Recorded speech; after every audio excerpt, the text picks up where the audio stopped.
अस्सलाम वालेकुम जी, अस्सलाम वालेकुम। तुसां पे तकने हो पंजाबी सकाफत यूट्यूब चैनल।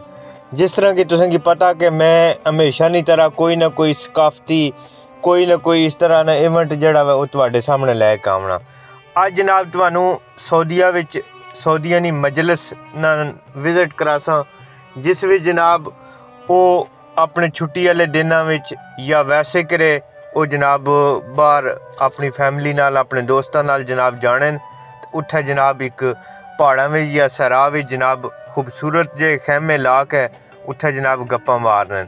जिहड़ी सकाफत साडी है कि पंजाब नहीं कि असें अपने पंजाबी भाई बाहर सराह विच या पहाड़ा विच जाके बह के गप्पा मारिए, वो जनाब ये इस्तेमाल कर रहे हैं। चेक करो जनाब, एक सराह विच कम से कम आबादी तो 50 किलोमीटर दूर एक खूबसूरत ना खैमा बनाया जनाब, जिस विच जनाब शाम नू आके बहने गप्पा मारन दोस्त अहबाब, चाय काफ़ी है जनाब। तको तुसे पुराने दौर दी लालटेना इस विच माशाल्लाह चेक करो जनाब, पूरी मजलिस दोस्त अहबाब जनाब आके बहने लालटेना पुराने दौर दियां पुरानी सकाफत क्यों ना है जनाब। चेक करो पूरा माहौल माशाल्लाह जी। ओ चेक करो जनाब, रैफल पईयां पुराने दौर दियां उन्हें जनाब रखियां बना के नकली, लेकिन ये पिछे मिट्टी ने जनाब इन्हें बना के रखे हुए तख्ते जे।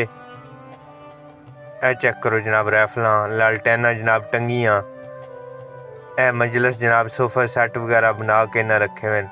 ए सऊदी जनाब लगे हुए अपनी। ए चेक करो जनाब, अंदर एक खैमा में एक खैमे में जनाब इन्हें कितना खूबसूरत सेटअप किया है जनाब। ए चेक करो जनाब, मुकम्मल जनाब बड़ा खूबसूरत नज़ारा। ए जनाब पूरा इस कम से कम 50 बंदे बह सकन। ए अग बालने वास्ते जनाब इन्हें रखे आ कि सर्दी विच अगर धुंध वगैरह होवे। ए जनाब पुराने जमाने दियां लालटेना, इस विच तेल पैना जनाब, थर्मोस चायदानियाँ।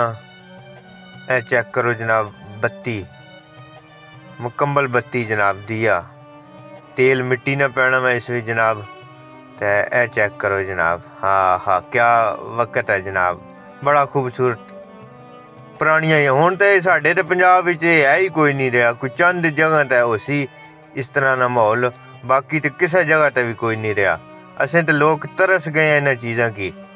ते तुसां के दरखास्त है कि अपनी सकाफत की जिथे भी रहो वो जिंदा रखो। ए चेक करो जी, बहुत खूब जी, जिंदाबाद, शुक्रिया।